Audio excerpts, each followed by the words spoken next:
Hello friends, welcome to my channel. तो चलिए शुरू करते हैं यूपीएससी प्रीलिम्स 2024 के लिए current affair article and quiz. तो जो हमारे चैनल पर नए हैं, चैनल को सब्सक्राइब जरूर कर लें ताकि आपको नोटिफिकेशन जो है मिलता रहे। ठीक है, तो आइए देखते हैं आज का पहला आर्टिकल। अगर महिलाओं को सेना में बर्खास्त करने के लिए विवाह कोई आधार नहीं हो सकता। तो आखिर खबरों में क्यों है? तो खबर में है कि हाल ही में सर्वोच्च न्यायालय रक्षा मंत्रालय को सैन्य नर्सिंग सेवा में एक पूर्व स्थायी कमीशन अधिकारी को मुआवजे के रूप में 60 लाख रुपये का भुगतान करने का निर्देश दिया है। कर यह निर्देश दिया गया है कि अधिकारी को उसके विवाह के आधार पर वर्ष 1988 में गलत तरीके से सेवा से मुक्त कर दिया गया था। कर मामले के मुख्य तथ्य क्या क्या है, पृष्ठभूमि देखेंगे। तो एमएनएस के पूर्व स्थायी कमीशन अधिकारी को वर्ष 1988 में उनकी विवाह के आधार पर रोजगार से मुक्त कर दिया गया था। जैसा कि वर्ष 1977 में सेना की निर्देश संख्या 61 द्वारा निर्धारित किया गया था कि जिसका शीर्षक क्या है, सैन्य नर्सिंग सेवा में स्थायी कमीशन के अनुदान के लिए सेवा के नियम और शर्तें था। कर बाद में इसे 9 अगस्त 1995 को एक पद द्वारा वापस ले लिया गया था। फिर है आगे कि यह एमएनएस के नियमों एवं शर्तों को नियंत्रित करता था। खंड 11 कुछ आधारों पर नियुक्ति की समाप्ति से संबंधित सेवाएं यदि असंतोषजनक पाई जाती है, इनमें विवाह होना, कदाचार, अनुबंध का उल्लंघन अथवा मेडिकल बोर्ड द्वारा सशस्त्र बलों में आगे की सेवा के लिए अयोग्य घोषित किया जाना शामिल है। कर वर्ष 2016 में उन्होंने कमीशन नियुक्ति, नामांकन एवं सेवा की शर्तों से संबंधित विवादों का निपटारा करने के लिए वर्ष 2007 के सशस्त्र बल न्यायाधिकरण अधिनियम के तहत स्थापित सशस्त्र बल एएफटी का सहारा लिया। एएफटी द्वारा उसकी बर्खास्तगी को अवैध माना और साथ ही बकाया वेतन के साथ बहाल करने का निर्देश दिया गया। आगे क्या हुआ? तो हालांकि केंद्र सरकार ने भारत संघ एवं अन्य बनाम पूर्व लेफ्टिनेंट सेलिना जॉन शीर्षक मामले में सर्वोच्च न्यायालय में जाकर इस निर्णय का विरोध किया। करा सर्वोच्च न्यायालय की टिप्पणियां। करा सर्वोच्च न्यायालय ने कहा कि सेवा से मुक्ति गलत तथा अवैध थी। न्यायालय ने उस समय लागू एक नियमों के आधार पर केंद्र के तर्क को भी खारिज कर दिया। ऐसा नियम स्पष्ट रूप से मनमाना था क्योंकि महिला का विवाह हो जाने के कारण रोजगार समाप्त करना लैंगिक भेदभाव और असमानता का एक गंभीर मामला है। चलिए देखते हैं दूसरा है कि बेल्जियम ने इकोसाइड को अपराध के रूप में मान्यता प्रदान की है। तो इससे पहले भी बहुत सारे देश कर चुके हैं, बट बेल्जियम हाल फिलहाल में क्या है, यूरोप का ये है। कर बेल्जियम की संघीय संसद ने पारिस्थितिकी संहार इकोसाइड को राष्ट्रीय और अंतर्राष्ट्रीय अपराध के रूप में मान्यता प्रदान की है, जिसके कारण यह यूरोपीय महाद्वीप का पहला देश बन गया है। कर यह कानून निर्णय लेने वाली शक्तियों और निगमों में बैठे व्यक्तियों को लक्षित करता है, जिसका उद्देश्य व्यापक तेल रिसाव जैसे गंभीर पर्यावरणीय क्षरण को रोकना तथा दंडित करना है। कर 12 देशों में पारिस्थितिक संहार का एक अपराध है और देश ऐसे कानूनों पर विचार कर रहे हैं जो जानबूझकर की गई पर्यावरणीय क्षति को अपराध की श्रेणी में रखते हैं, जो मनुष्य, जानवरों तथा पौधों की प्रजातियों को नुकसान पहुंचाती हैं। यहाँ देख सकते हैं alliance for global good gender and equality. तो हाल ही में भारत सरकार को महिला एवं बाल विकास मंत्रालय ने alliance for global good gender equity और इक्वलिटी के लिए ये लोगो और लोगो और वेबसाइट लॉन्च की है। यह लैंगिक समानता की वैश्विक खोज में एक महत्वपूर्ण मील का पत्थर है। भारत ने दावोस में 54वें वार्षिक विश्व आर्थिक मंच बैठक में, ठीक है, WEF के बैठक में अलायंस पर global good gender equity and equality अर्थात वैश्विक भलाई के लिए गठबंधन लैंगिक समानता और समता और समानता, ठीक है, की स्थापना की, जिसने महिला सशक्तिकरण एवं लैंगिक समानता को बढ़ावा देने के लिए WEF से पूर्ण समर्थन प्राप्त किया। आगे यहाँ देख सकते हैं कि इस गठबंधन उद्देश्य से विभिन्न सतत विकास लक्ष्यों के अनुरूप महिलाओं के स्वास्थ्य, शिक्षा तथा उद्यम के चिन्हित क्षेत्र में वैश्विक सर्वोत्तम प्रथाओं, ज्ञान साझाकरण एवं निवास को एक साथ लाना है। बिल और मेलिंडा गेट्स फाउंडेशन द्वारा समर्थित गठबंधन को भारतीय उद्योग परिसंघ सेंटर फॉर विमेन लीडरशिप द्वारा स्थापित तथा संचालित किया जाएगा। तो डिजिटल अर्थव्यवस्था में महिला निर्यातक फंड। कर विश्व व्यापार संगठन और अंतर्राष्ट्रीय व्यापार केंद्र ने अबू धाबी, संयुक्त अरब अमीरात में 13वें मंत्रिस्तरीय सम्मेलन के दौरान अंतर्राष्ट्रीय व्यापार एवं डिजिटल अर्थव्यवस्था में अवसरों तक पहुंचने में महिलाओं की सहायता के लिए डिजिटल अर्थव्यवस्था फंड में 50 मिलियन अमेरिकी डॉलर की महिला निर्यातक निधि शुरू की गई है। और देख सकते हैं इससे रिलेटेड तो है कि को डिजिटल इकोनॉमी में महिला निर्यातक फंड का उद्देश्य विकासशील एवं कम विकसित देशों में महिला नेतृत्व वाले व्यवसायों और उद्यमियों को डिजिटल प्रौद्योगिकी को अपनाने तथा उनकी ऑनलाइन उपस्थिति बढ़ाने में सहायता करना है। संयुक्त अरब अमीरात ने फंड के पहले दानदाता के रूप में $5 मिलियन आवंटित किए हैं। ठीक है, संयुक्त अरब अमीरात में हुआ भी था। WTO/ITC सेटरेट्स शिखर सम्मेलन में 60 से अधिक देशों की 250 से अधिक महिला उद्यमियों को व्यापार जगत के नेतृत्वकर्ताओं और विकास भागीदारों के साथ हरित एवं डिजिटल व्यापार प्रणाली में समाधानों पर चर्चा करने तथा नए बाजारों तक पहुंच बनाने के लिए बुलाया गया, जिसमें विशेषज्ञों द्वारा मास्टर क्लासेज आयोजित की गई। ठीक है, नीति आयोग की ग्रो रिपोर्ट और पोर्टल। तो एग्रो फॉरेस्ट रिपोर्ट जारी किया नीति आयोग ने। ग्रो रिपोर्ट का उद्देश्य क्या है? तो ग्रो रिपोर्ट का लक्ष्य वर्ष 2030 तक 26 मिलियन हेक्टेयर बंजर पड़ती भूमि को दोबारा से विकसित करना है और 2.5 से 3 बिलियन टन कार्बन डाइऑक्साइड के बराबर अतिरिक्त कार्बन सिंक बनाना है।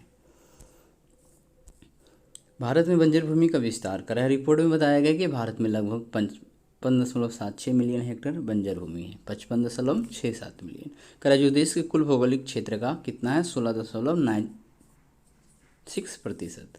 करा ये निम्नलिखित भूमि विभिन्न प्राकृतिक और मानव प्रेरित कारकों के कारण उत्पादकता तथा जैव विविधता में कमी आई। हालांकि रिपोर्ट कृषि वानिकी के माध्यम से इन बंजर भूमि को हरा भरा करने और पुनर्स्थापित करने का सुझाव देती है। और देखेंगे शुद्ध शून्य लक्ष्य।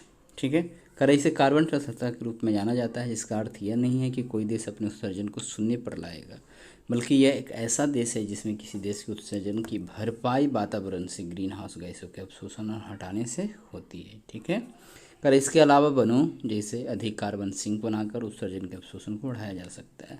कर जबकि वातावरण से गैसों को हटाने के लिए कार्बन कैप्चर और स्टोरेज जैसी भविष्य की तकनीकों की आवश्यकता होती है।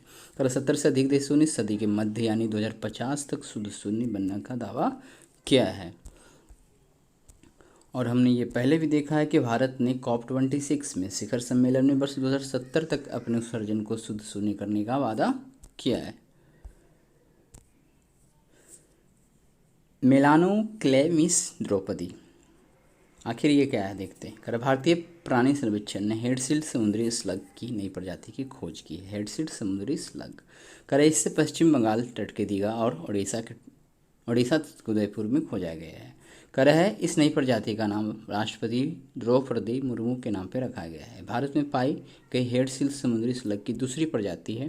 पहली जो है मेलानो क्लेमिस बेंगलासिस है। ठीक है, कर इसकी विशेषताएं क्या है? ये एक छोटा आकशेरुकी एवं उभयलिंगी प्राणी है। कर इसके शरीर पर खोल होता है। तो ये कर है इसलिए इसके पिछले भाग पर रूबी लाल धब्बा होता है। चलिए देखते हैं तेंदुआ के बारे में। तो भारत में तेंदुओं की स्थिति रिपोर्ट 2024 के द्वारा किसके द्वारा? तो पर्यावरण मंत्रालय द्वारा 19 फरवरी 2024 को पर्यावरण मंत्रालय द्वारा जारी वन्यजीव सर्वेक्षण रिपोर्ट कर इस रिपोर्ट को राष्ट्रीय बाघ संरक्षण प्राधिकरण और भारतीय वन्यजीव संस्थान द्वारा राज्य वन विभागों के सहयोग से तैयार किया गया है। पहला कथन कर इस रिपोर्ट के अनुसार भारत में तेंदुओं की संख्या में वर्ष 2018 से 22 के मध्य 8% की वृद्धि हुई है। भारत में तेंदुओं की संख्या 2018 में 12,852 से बढ़कर 2022 में 13,874 हो गई है। कर मध्य प्रदेश में 3,907 में इतना क्या है? मध्य प्रदेश में तेंदुओं की संख्या सबसे अधिक दर्ज की गई है 3,907। ठीक है, तो 1,000 से अधिक तेंदुओं की संख्या वाले राज्य हैं यहाँ पे। मध्य प्रदेश पहला है, फिर महाराष्ट्र है, कर्नाटक है, तमिलनाडु है। ठीक है, रिपोर्ट से संबंधित प्रमुख तथ्य कर यह सर्वेक्षण भारत के 20 राज्यों में किया गया है। कर इसमें भारत के लगभग 70% बाघ अभ्यारण्य और संरक्षित वन क्षेत्र पर ध्यान केंद्रित किया गया है। कर इस रिपोर्ट के अनुसार भारत में वर्ष 2018 से 2022 के दौरान प्रति वर्ष जो है 1.08% और ओवरऑल कितना है? 8%। ठीक है, ये कितना 4 सालों में वृद्धि हुई है। अब यहाँ देख सकते हैं प्रतिवर्ष वृद्धि दर वाले क्षेत्र। मध्य भारत और पूर्वी घाट में देखें तो 1.5%, पश्चिमी घाट में 1%, उत्तर पूर्व और ब्रह्मपुत्र बाढ़ के मैदान में 1.3% क्या है, तेंदुआ की वृद्धि हुआ। शिवालिक पहाड़ियों और गंगा के मैदानी इलाकों में प्रति वर्ष 3.4% की गिरावट आई है। करा उत्तराखंड में तेंदुओं की संख्या में 22% की गिरावट दर्ज की गई है। गिरावट का कारण क्या है, अवैध शिकार और मानव पशु संघर्ष, जलवायु परिवर्तन आदि। अरुणाचल प्रदेश, असम और पश्चिम बंगाल में सामूहिक रूप से 150% की वृद्धि हुई, जिसके पश्चात इन राज्यों में 349 तेंदुए हो गए हैं। इन राज्यों में सब मिलाकर उत्तर प्रदेश में तेंदुआ और बाघ दोनों की संख्या में वृद्धि हुई है।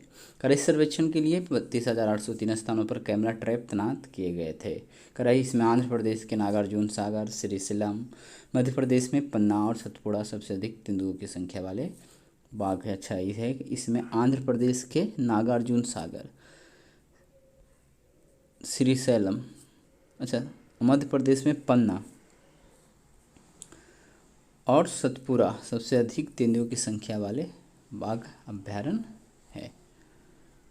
ऐसे भी हमने अभी देखा मध्य प्रदेश में ही सबसे ज़्यादा तेंदुआ है। तो यहाँ पे हमने 2 स्लॉट में बना दिया है, वो तो आपका रिपोर्ट हो गया। अब तेंदुआ से रिलेटेड कुछ देख लेते हैं, इससे रिलेटेड ही तो क्वेश्चन आएंगे। तो पैंथेरा पार्डस नाम है इसका वैज्ञानिक। यह पैंथेरा जीनस का एक प्रजाति है, ये ध्यान देना है। ये रात्रिचर होते हैं। ये लगभग 55 से 56 किलोमीटर प्रति घंटे की रफ्तार से दौड़ सकते हैं। शारीरिक विशेषता, इसका शरीर पीले रंग का होता है, जिस पर गहरे काले रंग के धब्बे होते हैं। इसका शरीर लंबा, खोपड़ी बड़ी और टांगे लंबी होती है। और आवास क्या है, यह मूल रूप से अफ्रीका और दक्षिण एशिया में पाए जाते हैं। करे ये विभिन्न पर्यावरणों जैसे उष्णकटिबंधीय वर्षा वन, समशीतोष्ण पतझड़ वाले वन, अल्पाइन शंकुधारी वन, सवाना वन, झाड़ियों एवं घासों के मैदान आदि क्षेत्र में पाए जाते हैं। खतरा क्या है, जीव शिकार, सड़क दुर्घटना, मानव वन जीव संघर्ष आदि के कारण संकटग्रस्त हो जाते हैं। इसका देखना है स्थिति, तो तेंदुओं की संरक्षण स्थिति ये देखा था तो संवेदनशील है, वल्नरेबल है, ठीक है।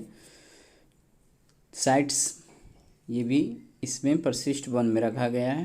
भारतीय वन्यजीव संरक्षण अधिनियम 1972 में अनुसूची वन में रखा गया है, ठीक है। और देखते हैं मसाला बॉन्ड क्या होता है। तो ये बॉन्ड विदेशों में जारी किए जाते हैं और यह वहाँ के स्थानीय मुद्रा के बजाय भारतीय रुपये में होते हैं। खासियत यही है। इन्हें RDBS यानी रूपी डोमिनेटेड बॉन्ड्स भी कहते हैं। इसे सरकार के साथ साथ निजी क्षेत्र द्वारा भी जारी किया जा सकता है। मसाला बॉन्ड शब्द का पहली बार प्रयोग जो है IFC यानी अंतर्राष्ट्रीय वित्त निगम द्वारा किया गया था, ठीक है।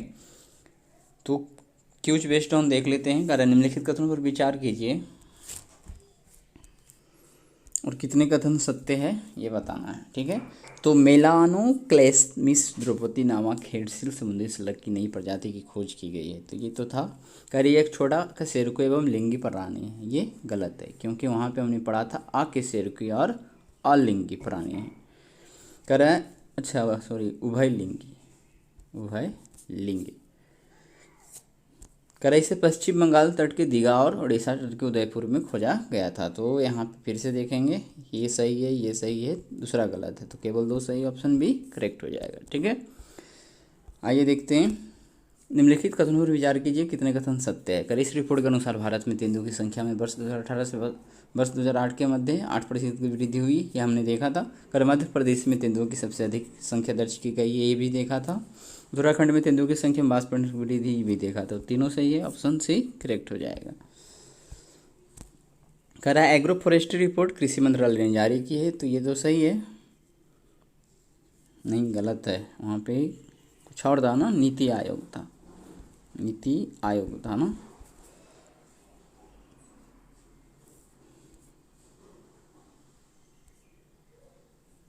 कि हम गलत बता रहे हैं, चलिए कोई बात नहीं। ये भी सही था और ये भी सही है, दोनों हमको लग रहा सही है। अब फिर चलिए आंसर देखते हैं। सही है दोनों, तो यहाँ पे दोनों सही है, ठीक है। कृषि मंत्रालय ही था, ऑप्शन सी करेक्ट हो जाएगा। चलिए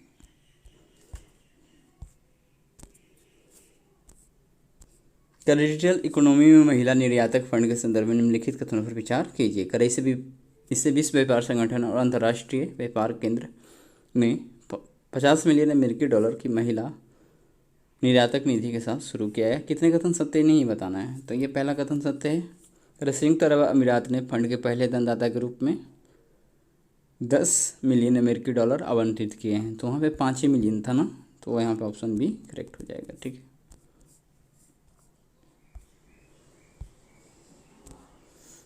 तेंदुआ के संदर्भ में विचार करें। यह पैंथेरा जीनस का एक प्रजाति है। यह मूल रूप से अफ्रीका और दक्षिण एशिया में पाए जाते हैं और यह IUCN में संवेदनशील के रूप में दर्ज हैं। कितने कथन गलत है ये बताना है, तो यहाँ पे ये भी सही था, ये भी सही है, तो ऑप्शन क्या हो जाएगा, डी करेक्ट हो जाएगा। ठीक है, तो इस प्रकार से आज हमने देख लिया कितना,